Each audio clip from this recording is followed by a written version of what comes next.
यात्रा का टूट सकता है रिकॉर्ड। साल के अंत तक यात्रा 1 करोड़ पहुंचने की उम्मीद। पवित्र नवरात्रों में 4 लाख श्रद्धालुओं ने नवाया शीश।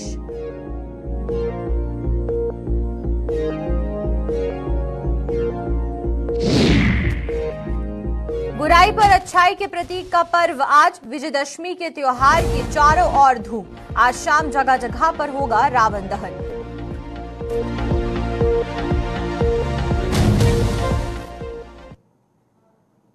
नमस्कार, जम्मू कश्मीर का खास बुलेटिन देख रहे हैं आप सब और मैं हूं आपके साथ पल्लवी जम्फौर। तो चलिए शुरुआत करते हैं आज के इस बुलेटिन की और सबसे पहले बात करते हैं लोकसभा चुनावों को लेकर।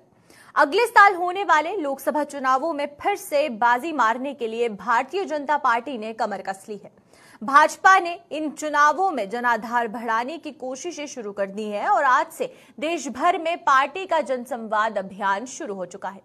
जम्मू कश्मीर में भी आज से ही इस अभियान की शुरुआत हुई, जिसके तहत पार्टी नेता पंचायत व ब्लॉक स्तर के लोगों से संवाद कर उन्हें भाजपा की उपलब्धियों से अवगत करवाने के साथ साथ उनकी नब्ज भी टटोल रहे हैं। इस खबर पर अपडेट के लिए शिल्पा शर्मा हमारे साथ यहाँ पर ज्वाइन कर चुकी हैं, तो शिल्पा से जानेंगे। शिल्पा, पहले तो आपसे सवाल मेरा ये रहेगा कि जिस तरीके से भारतीय जनता पार्टी पूरी तरीके से तैयारी कर रही है लोकसभा चुनावों को लेकर और पंचायती स्तर पर जा रही है, इस बीच जन संवाद अभियान जो है उसका आयोजन किस तरीके से होगा और उससे लोगों को क्या फायदा मिलेगा?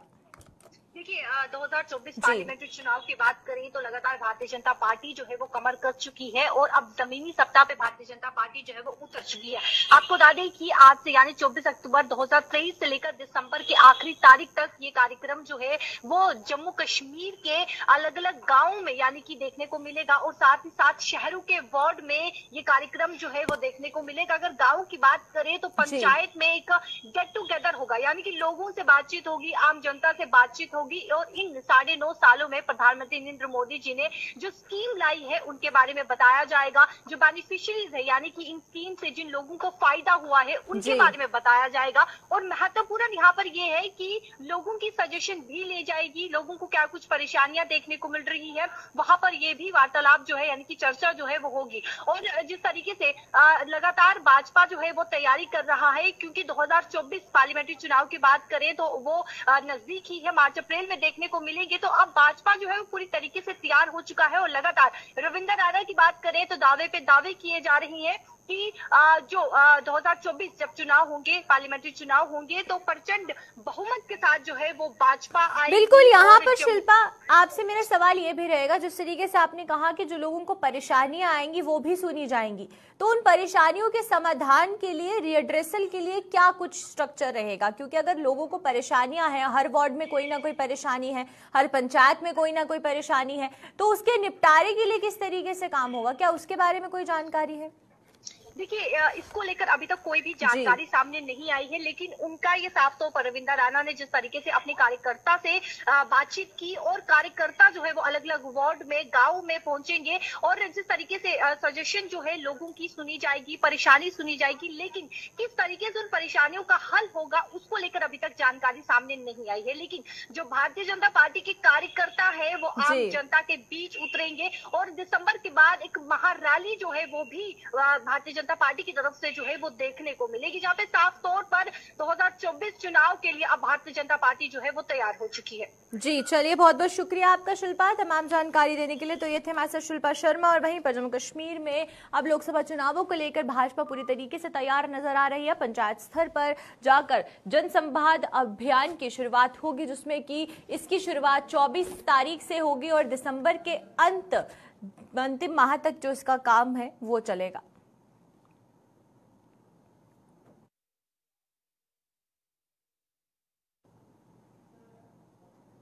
इस बार पवित्र नवरात्रों के दौरान 4 लाख श्रद्धालुओं ने माता वैष्णो देवी के दरबार में शीश नभाया है।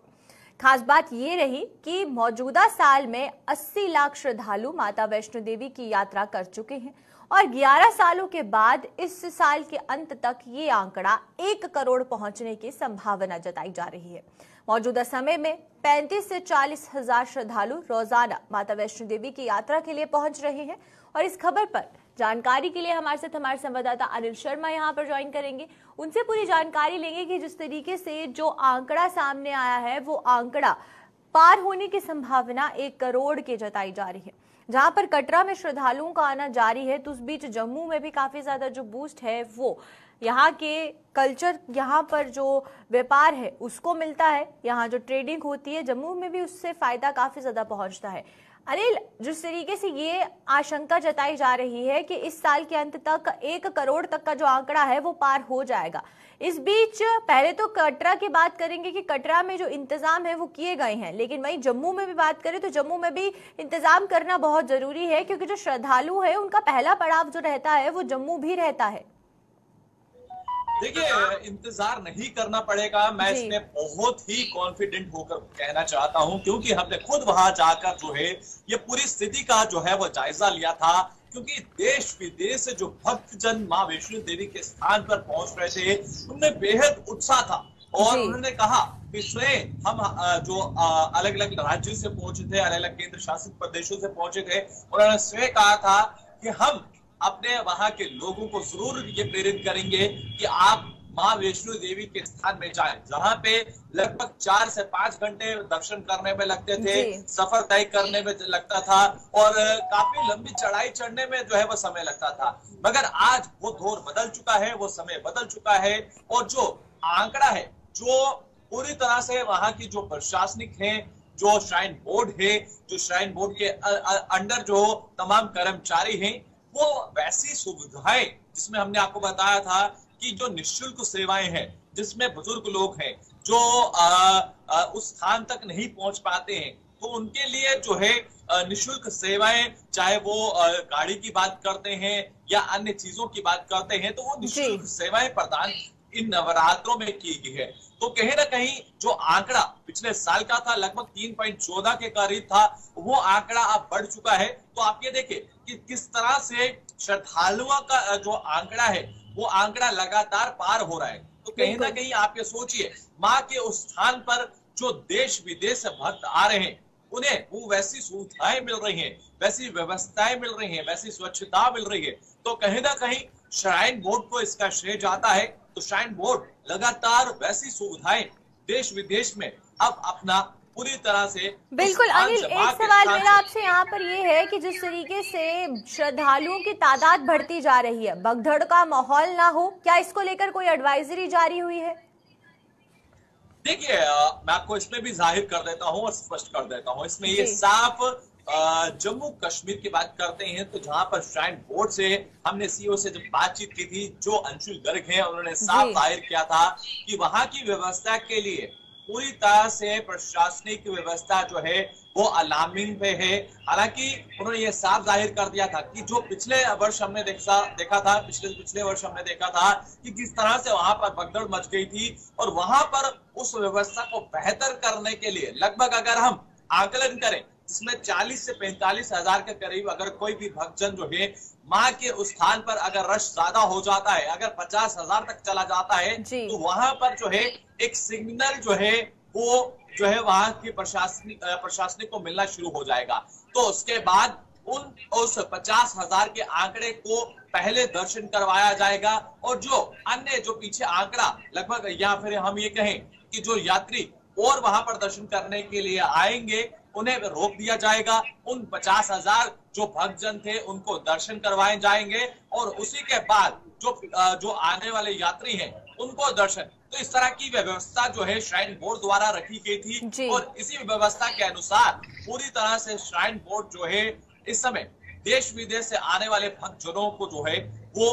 दर्शन करवा रहे हैं। तो कहीं ना कहीं इस बार जो है अत्यंत अलग अलग व्यवस्थाएं, अलग अलग हमने देखा कि देश की राष्ट्रपति वहां पर आए, 2 परियोजनाओं का जो है उन्होंने शिलान्यास किया, जिसमें प्रगति भवन की बात करते हैं और इसी के साथ साथ अगर हम बात करें जहां पर मां वैष्णो देवी के स्थान पर हमने देखा कि जिस तरह से वहां पर स्काई वॉक का उन्होंने इनॉग्रेट किया, तो कहीं ना कहीं अब वो वहां पर आप ये देखिए एक चीज उसमें वहां पर वो भी है कि जो बुजुर्ग महिलाएं हैं, जो प्रेग्नेंट लेडी हैं, उनके लिए वो ऐसी वुडन फ्लोरिंग वाली व्यवस्था, आप ये सोचकर भी आप खुश होंगे कि जो भक्तजन इस वक्त हमें देख रहे हैं, तो कहीं ना कहीं आप जरूर एक बार वहां पर जाएं, दर्शन करें, वहां की व्यवस्था का लाभ उठाएं, आनंद लें, क्योंकि माँ के चरणों में जाकर जो है हर एक भक्तजन जो है वो अत्यंत प्रसन्न होता है, हर एक मनोकामना भी पूर्ण होती है। जी चलिए, बहुत बहुत शुक्रिया आपका अनिल, तमाम जानकारी देने के लिए। ये थे हमारे साथ अनिल शर्मा। और वहीं पर इस बार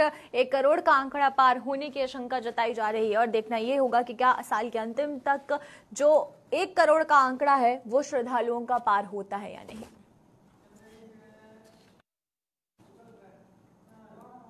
तो चलिए कटरा के बाद अब सांबा की तरफ रुख करें। सांबा पुलिस ने 2 नामी चोरों को गिरफ्तार कर उनसे भारी मात्रा में चोरी का सामान बरामद किया है। खास बात यह है कि ये दोनों चोर कोई छोटे मोटे चोरी नहीं करते थे, बल्कि इन्हें लोगों के घरों में लगे ऐसे पुरानी में भी महारत हासिल थी कि वह ऐसे शायद ही आज तक कोई चोर ऐसा नहीं होगा।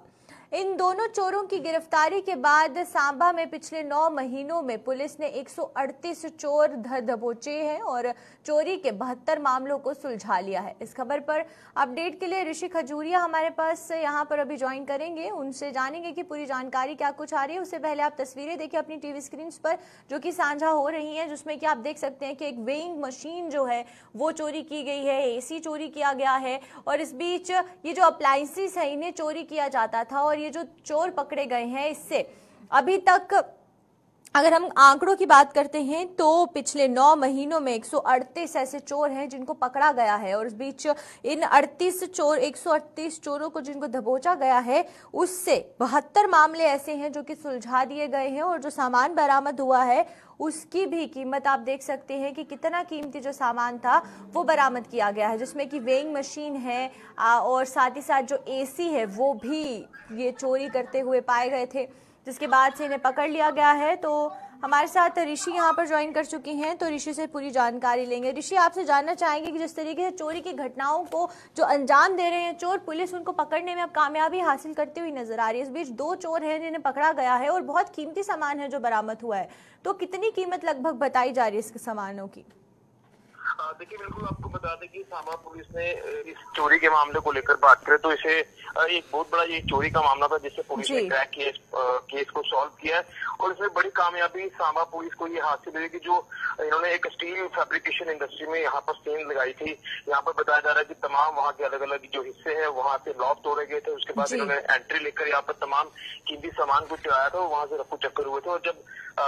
जो ओनर है जब उनके संज्ञान में ये चीजें आई उसके बाद उन्होंने पुलिस स्टेशन सांबा में कंप्लेंट दर्ज की। उसके बाद पुलिस ने अपनी अहम कार्रवाई को अंजाम देते हुए अलग अलग जगहों पर रेड किया। रेड के दौरान तमाम ये जो कीमती सामान आप कह सकते हैं लाखों रुपए का ये सामान है जो पुलिस ने रिकवर किया और उसी के साथ 2 यहाँ पर जो लोग हैं वो भी पुलिस ने गिरफ्तार किए हैं। क्योंकि कहीं ना कहीं हम देख रहे हैं कि लगातार इस समय जो सांबा जिला का माहौल देखने को मिल रहा है,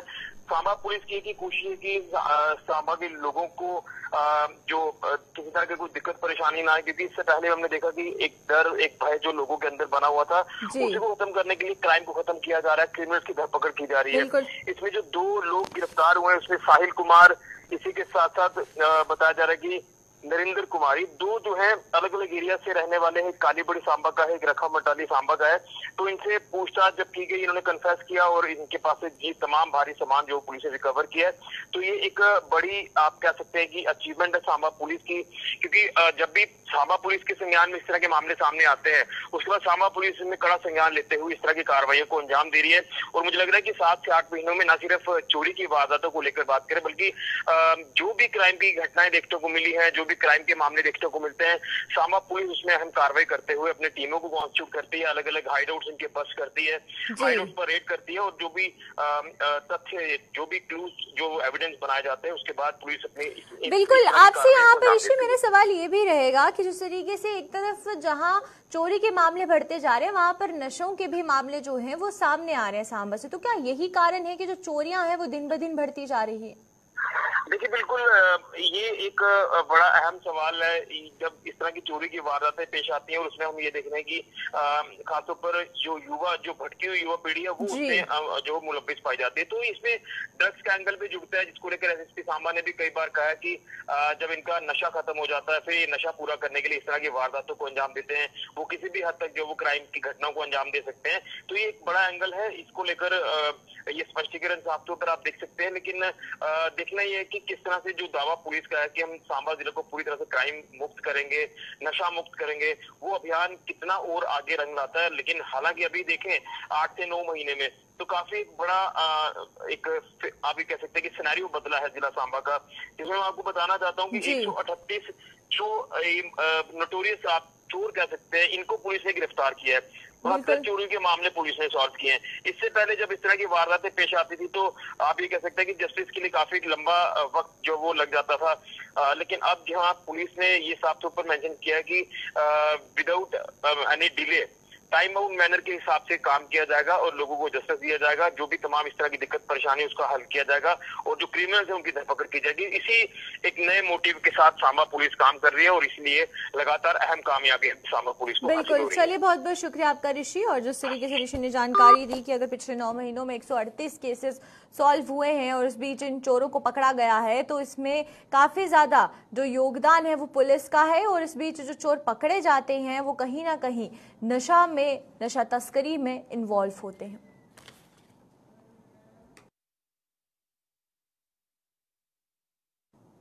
बुराई पर अच्छाई के प्रतीक विजयदशमी यानी कि दशहरा पर्व को लेकर लोगों में बेहद उत्साह देखा जा रहा है। जम्मू सहित संभाग के अन्य जिलों में आज शाम को रावण दहन की परंपरा निभाई जाएगी, जिसके लिए सभी तैयारियां पूरी कर ली गई हैं। जम्मू के परेड मैदान के अलावा गांधीनगर स्थित दशहरा ग्राउंड और बिश्नोई की दशहरा ग्राउंड में भी रावण, कुंभकर्ण और मेघनाथ के पुतले लगा दिए गए हैं और आज शाम को इनका दहन किया जाएगा। दशहरा पर्व को लेकर सुरक्षा के भी पुख्ता बंदोबस्त किए गए हैं और हर एक रावण दहन स्थल पर कड़ी सुरक्षा जांच के बाद ही लोगों को भीतर दाखिल होना दिया जाएगा।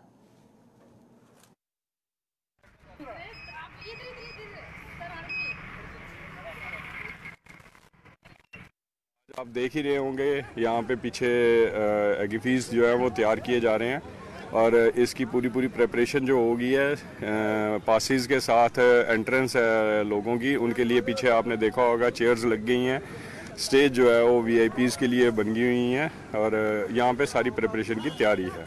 झांकी वगैरह निकाली जाएगी। झांकी जो है हमारी श्री लक्ष्मी नारायण मंदिर गांधीनगर से झांकी जो है वो 4 बजे के करीब जो है वो रथ यात्रा वहाँ से निकलती है, जिसमें हमारे राम भगवान, लक्ष्मण, हनुमान जी और पूरी वानर सेना के साथ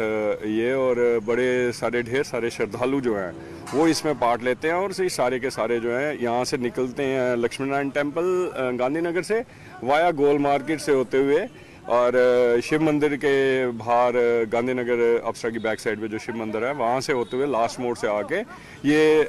रथ और ये झांकी जो है हमारे दशहरा ग्राउंड गांधीनगर आके ख़त्म होती है। तो तैयारियां तो सारी लगभग सारी कंप्लीट हो चुकी हैं और सिक्योरिटी पर्सन जो हैं वो भी यहाँ पे पहुँच चुके हैं। जो अरेंजमेंट है वो काफ़ी अच्छा किया हुआ है यहाँ पे और जो पुतले हैं आप देख सकते हैं अभी थोड़े आधे रहते हैं, शाम तक तो ये भी कंप्लीट हो जाएंगे। तो अरेंजमेंट बहुत अच्छा किया हुआ है। तो अच्छा सर, आज जैसे विजयादशमी है, आज के दिन श्री रामचंद्र जी ने रावण का वध किया था, तो ये त्यौहार जो है ये बुराई पे अच्छाई की जीत के लिए मनाया जाता है। मैं सभी को बोलूँगा कि आज यहाँ पे आएँ और यहाँ पे ये प्रोग्राम जो आम जनता के लिए रखा हुआ है सभी यहाँ पे आके इसको पूरा करें। इस दशहरा महोत्सव की रौनक और बढ़ाने के लिए हमने मुख्य तौर पर बैंड की विशेष टुकड़ी को बिश्नोई में बुलाया गया है जो दर्शकों का मनोरंजन करेगी। उसके अलावा एक शोभा यात्रा निकाली जाएगी जो राधा कृष्ण मंदिर रामबाग से शुरू होकर मुख्य बाजार तारा चौक मीरर साहब रोड से होते हुए दशहरा ग्राउंड में पहुंचेगी, जिसमें 3-4 रथ होंगे जिस पर राम सवार होंगे, लक्ष्मण, हनुमान, बाली, सुग्रीव के अलावा अन्य वानर सेना भी उनके साथ साथ चलेगी। इस समारोह को जब हम तैयार कर लेंगे, अभी रावण, मेघनाथ, कुंभकर्ण और लंका के जो बुत हम खड़े कर रहे हैं 1-2 बजे के करीब ये हमारी तैयारी पूरी हो जाएगी। हम जनता से कहते हैं कि कार्यकर्ताओं की मेहनत को सफल बनाने के लिए दशहरा ग्राउंड में आकर इनकी मेहनत को बनाएं, इनको आशीर्वाद दें, हमसे जो कमी है उसके बारे में बताएं ताकि हम आने वाले वर्ष में उसको पूरा कर सकें।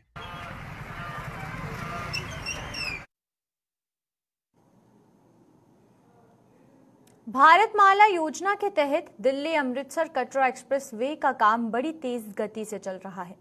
इस एक्सप्रेस वे के शुरू होने से दिल्ली से धर्मनगरी कटरा तक का सफर 12 घंटों से सिमट कर 6 घंटों का रह जाएगा और इससे कारोबारियों को भी बेहद उम्मीदें हैं। सांबा में पटली मोड़ के इस एक्सप्रेस वे के काम में ने गति पकड़ ली है और ये परियोजना मार्च 2024 तक पूरी करने का लक्ष्य निर्धारित किया गया है और हर कोई इसे मुकम्मल होने का बेसब्री से इंतजार भी कर रहा है।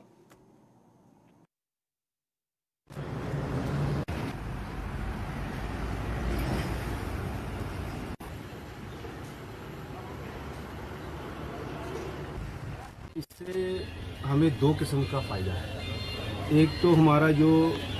टूरिज्म तो बढ़ेगा बा, जो ट्रेन से यात्री सफ़र करते थे वो अब अपनी गाड़ी पे भी लेके आएंगे। जम्मू नया एक जम्मू देखने को इनको मिलेगा। आज जैसे हमने अपने बॉर्डर एरिया में देखा था जाके, वहाँ पे जो सेंटर के मिनिस्टर हैं वो जाके विजिट कर रहे हैं कि जो उनके पुराने जितने भी टूरिज्म स्पॉट हैं उनको भी बिल्डअप कर रहे हैं, ताकि जो जितना भी टूरिज्म बाहर से आए और लोकल भी स्पॉट करे और जो लोगों की आमदनी वो भी इससे बढ़ेगी। हमारे हिसाब से तो ये बहुत वेलकम स्टेप है जम्मू कश्मीर में। एक तो जाम से निजाकत मिलेगी, जो हमें यहाँ से जम्मू में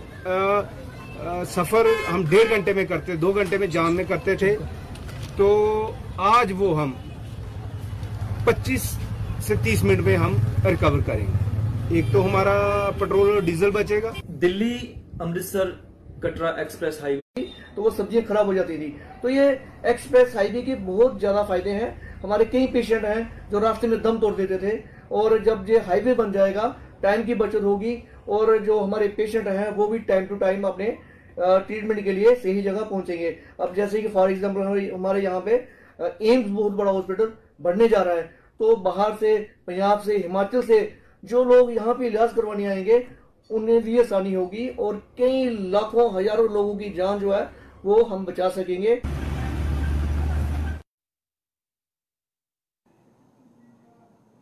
हर साल की तरह इस बार भी जम्मू में झिड़ी मेले की तैयारियां को लगभग अंतिम रूप दे दिया गया है। 3 दिवसीय ये मेला इस बार 24 नवंबर को शुरू हो रहा है और जिसके चलते मड ब्लॉक के अधीन आने वाले मेला स्थल पर मेले के दुकानदारों और यहाँ पर मेले दौरान स्टॉल लगाकर रोजी रोटी कमाने वाले लोगों के चेहरे भी खुशी से खिल उठे हैं। कोविड के दौर में झिड़ी मेले पर लगी रोक ने इनकी उम्मीदों पर पानी फेर दिया था, जिसके चलते इन लोगों को काफी नुकसान उठाना पड़ा था। अब इस बार इन लोगों में उम्मीद की किरण जागी है और ये बेसब्री से शुरू होने वाले मेले का इंतजार कर रहे हैं।